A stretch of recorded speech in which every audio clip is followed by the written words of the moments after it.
Always good to chat with you. So I was talking to Mike about the initial jobless claims and whether or not it holds sway over Washington or not in terms of getting a fiscal stimulus done. Yet we're like seconds away from a record high in the S&P. What gives? Well, I think there's a couple of different forces going on here. One is that, in general, data has been surprising to the upside and continues to, in general, over the past few weeks or so. So I think the market is taking that as a positive.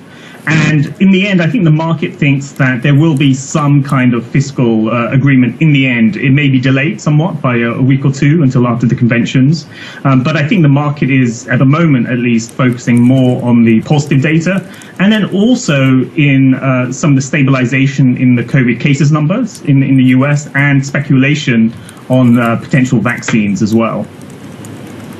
Bilal, how much vaccine is in the price right now? And were we to get a vaccine, would you sell the S&P?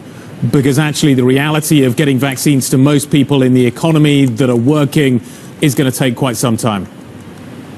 Yeah, I mean, I think there's more and more of the vaccine in the price. It's hard to sort of price that exactly. You know, our sense is that the consensus is that we'll get some kind of vaccine breakthrough by the early part of next year. And I think expectations are moving further forward towards sometimes possibly even this year, at least some kind of limited distribution of the vaccine. So I think there's some of it in the price, not entirely. I think there may well be the case of buy the rumor, sell the fact that once we do get that breakthrough, there may be some initial stock strength, but then as more clarity comes, as you point out in terms of how easy it will be for everyone to get the vaccine, then there might be some consolidation in stocks. And the other element of all of this, of course, is what happens to bond yields in that environment. So if there's a vaccine breakthrough, how does the Fed respond? Because there's huge amounts of stimulus. Does that then drive rates up, which then short circuits equities? Does it? Well, it will short circuit equities if the Fed turns hawkish with a vaccine. Now, that's an open question as to whether they will. My base case is they probably won't. They probably want to stay dovish even if we were to get a vaccine and a breakthrough. They have also indicated that they are actually looking for an inflation overshoot as well. So that tells us that they'll want to remain behind the curve. But there could be some volatility, at least in markets, as we saw very briefly earlier this week. Do you sell tech stocks on a vaccine? I think that in terms of tech stocks, I think that it's unclear whether the vaccine in itself would lead to a tech sell-off. I think the more intriguing question is whether that then leads to the Russell, the broader index, outperforming tech. So we've seen this very concentrated outperformance of tech so far this year, and the broader index hasn't performed as well. Now, if you do get a vaccine, then that should in general help the broader economy. So you could see a rotation away from tech towards these other companies. But I do think that the fundamentals of tech are a bit different in the sense that it's a winner-take-all sector. In a world where data is becoming more prevalent, they do well, and so on. Does the same argument hold then for whenever rotation we may or may not see out of U.S. equities into European equities? Yeah, I certainly think that could be the case. US investors now, they're showing more and more indication of wanting to invest in Europe. There's more of a positive European story as well. We're hearing more and more amongst our client base that international investors, not just in the US but elsewhere, do genuinely think there's been a regime change in Europe with the European Recovery Fund. So I think we could see certainly a lot more of that going forward.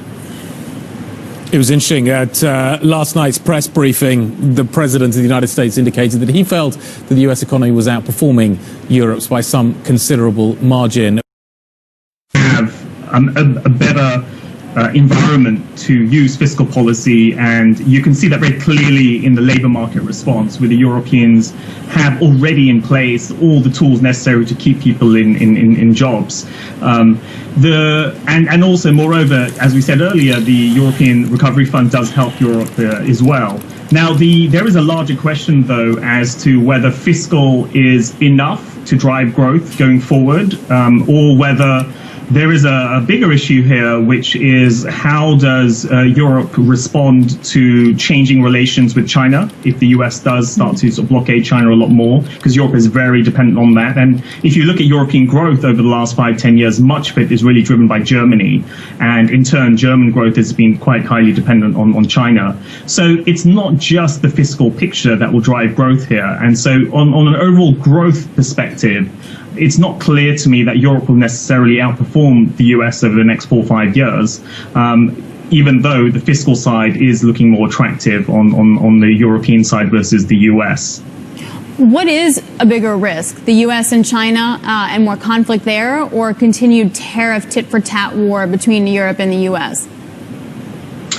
Well, I think that, you know, in the grand scheme of things, I think the US-China tech war, I think, is the bigger risk for Europe and for indeed everyone.